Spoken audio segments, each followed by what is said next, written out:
Salve a tutti e benvenuti sul canale YouTube interamente dedicato a tutto ciò che rende l'Italia lo straordinario paese che tutti noi conosciamo e amiamo, Italy Rocks.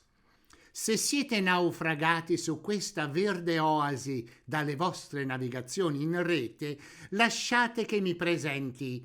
Sono Giulio Amadei Coles, il vostro Italian Language Coach, e vi do il mio benvenuto sul canale. Incomincio questo video con una domanda rivolta a tutti voi. Quanti di voi usano il vocabolario per studiare la lingua italiana? Il vocabolario è particolarmente utile e prezioso in una lingua come quella italiana in cui l'accento tonico delle parole non è fisso ma mobile. Infatti l'accento tonico di una parola italiana può cadere su una qualsiasi delle vocali. Scherzosamente io chiamo questo fenomeno accento tonico ballerino ed è proprio di questo che voglio parlarvi oggi. Come usare il vocabolario non solo per tradurre parole che non conoscete, ma soprattutto per essere sicuri dove l'accento tonico di una parola deve cadere e di conseguenza essere in grado di pronunciarla correttamente. A prestissimo!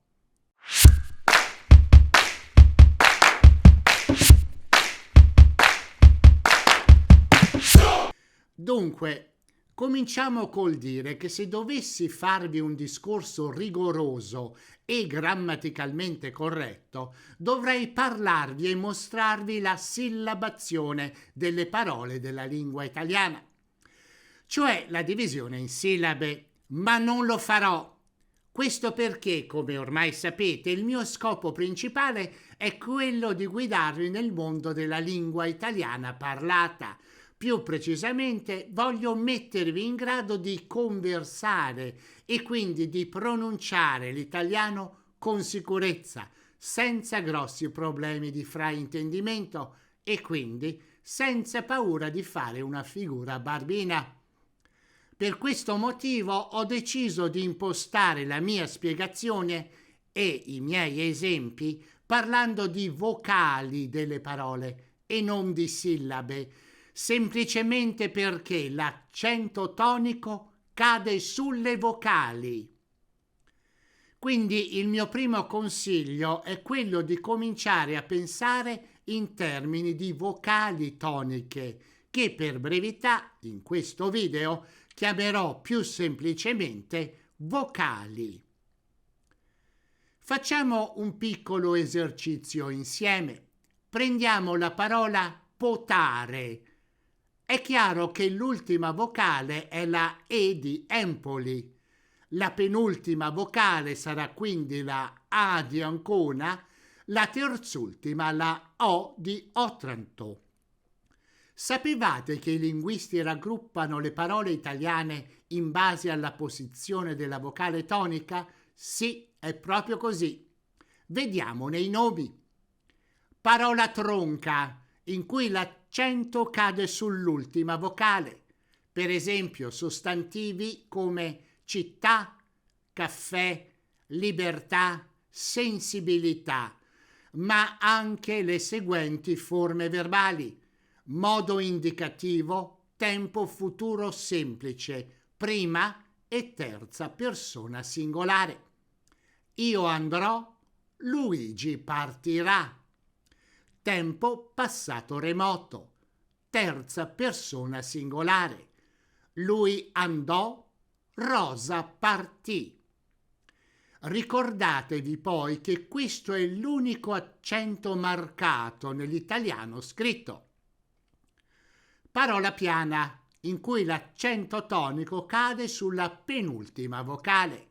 Per esempio, patata, piede, casa.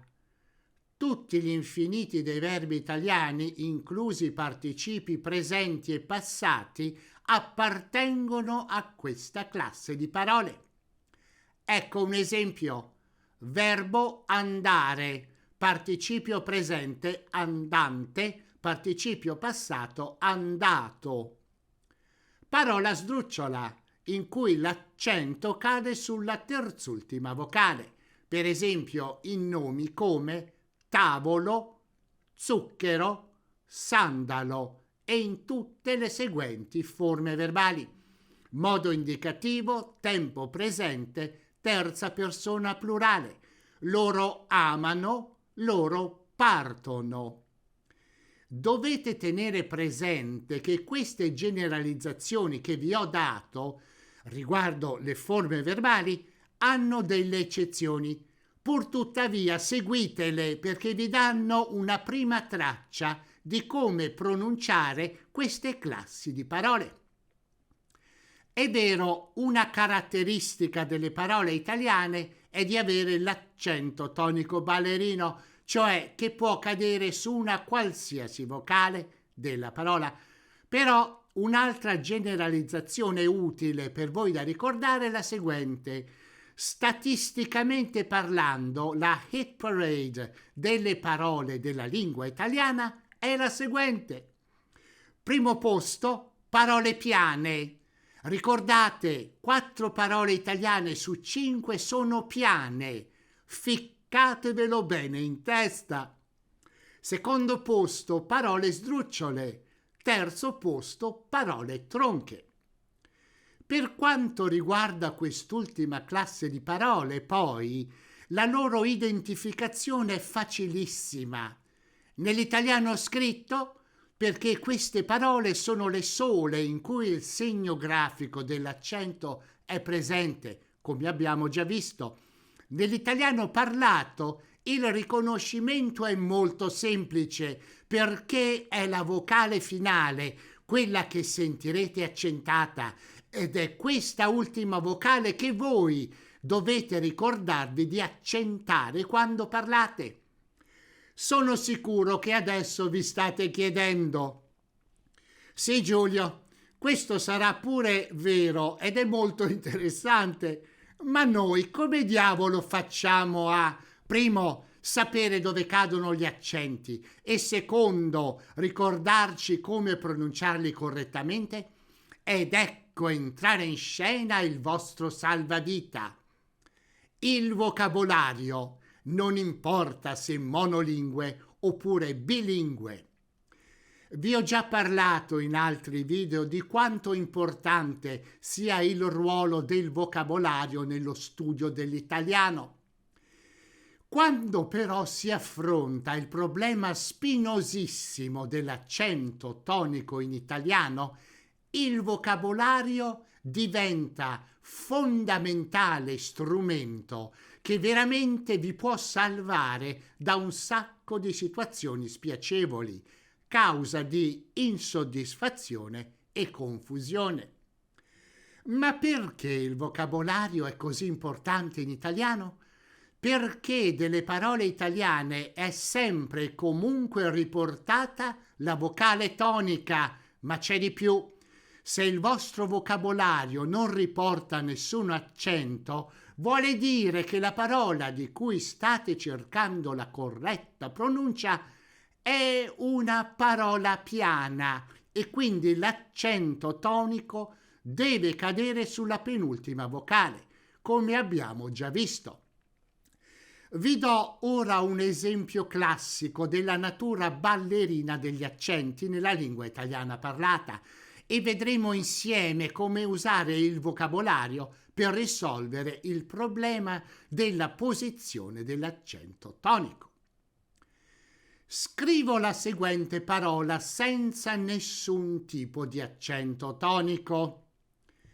Come vedete abbiamo 3 vocali, quindi 3 possibilità d'accento. Cominciamo dall'ultima vocale e scriviamo la parola tronca ancora. Ora mettiamo l'accento tonico sulla penultima vocale, ottenendo la parola piana ancora. Infine poniamo l'accento tonico sulla terzultima vocale, costruendo la parola sdrucciola ancora. Controlliamo sul vocabolario e vediamo che esistono 2 delle 3 parole che abbiamo scritto. Ancora che significa di nuovo, nuovamente, una volta in più, e ancora, che indica lo strumento che i marinai usano per evitare alle imbarcazioni di andare alla deriva. Non esiste traccia della parola tronca ancora.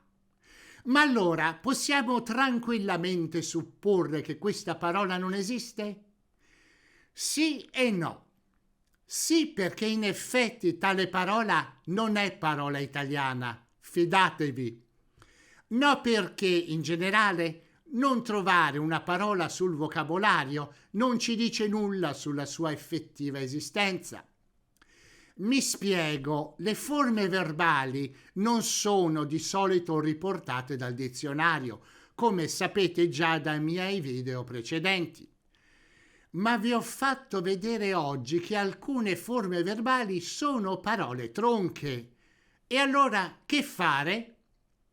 Fortunatamente oggi avete validissime risorse in rete che possono aiutarvi in modi inaccessibili in passato.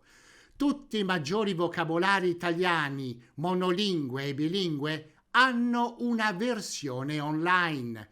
Questo vi facilita enormemente il compito quando, per esempio, non siete sicuri dell'ortografia della parola italiana che state cercando.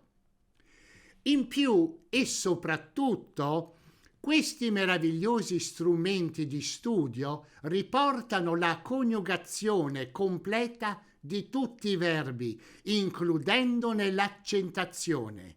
Non dovete fare altro che cercare le coniugazioni con parole tronche che abbiamo visto insieme oggi. Ricordatevi poi che alcuni di questi strumenti linguistici online sono gratis. Approfittatene e usateli. Benissimo, è tutto per questo video. Se il video vi è piaciuto, allora pollicione su e cliccate subscribe e la campanella per le notifiche di nuovi video.